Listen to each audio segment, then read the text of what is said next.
Jeremiah 1. I've really been in Jeremiah, like I can't get out of it. It's just so good to me. And God is really showing me, before I formed you in your mother's womb, I knew you. I predestined you. So this marriage and this level of supply and a good life, these things God already had in mind for you. So you're just agreeing with God. Your faith is agreeing with what he said. So come on and agree with what he said. And if you don't know what he said, you want to read your word and let that spirit meditate, right? Another thing is my 777 program. It's 3 months. We do our work. It is a sacrifice it is an investment, and you are sacrificing some time. But the result, because we're not playing around.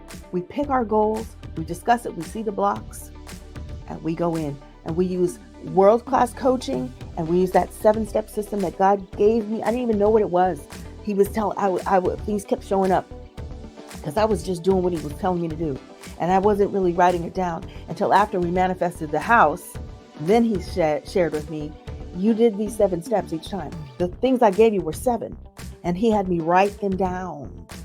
And I didn't even teach it for a long time because it was so personal and so private. But I began opening it up and doing it with clients for 3 months. And we're focused, yo. We are focused, you guys. And I have been seeing people's lives just pop change because we're so focused on that 1 or 2 things that we're literally going through the steps. Everybody gets to step 3 and they're like, this is a little uncomfortable. I don't think I want to know myself like this deep. No, baby. You want to know you because that's power. You want to know, how's the enemy been tricking me? How have I been tricking me? How have I not known that some things are very easy? Some things are simple. Some things may not be easy, but they're not complicated. I didn't know that because my thinking, anyway, being self-honest, that's number one. That's the number one key. Because I can take a breath and get real honest with Trashonda. I can get real honest with me, and I can see what the enemy didn't want me to see. And I don't even have to rebuke him half the time, most of the time.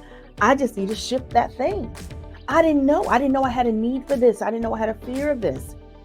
Because knowing is more than half the battle, I think. All right. Number 2 key. And we got one more after this. Learn to release shame. And I'm going to add pride onto that too. Learn to release shame. So here's the thing. Pride is not confidence. I don't mean the good pride, like, oh, I'm proud of my son for doing this. I don't mean that kind of pride. I mean, pride, the arrogant pride. It masquerades as a type of confidence, but it's really not because it's rooted in fear. So shame and pride are both rooted in fear. Toxic shame, this is the type of shame I'm talking about. Toxic shame says, I'm not enough. I'm less than. I'm worthless. I don't have worth. That's actually not what God wants you meditating on. So releasing that. And if you don't know how to be self-honest, if you refuse to be very vulnerable, honest, you're not going to know what shame you're carrying.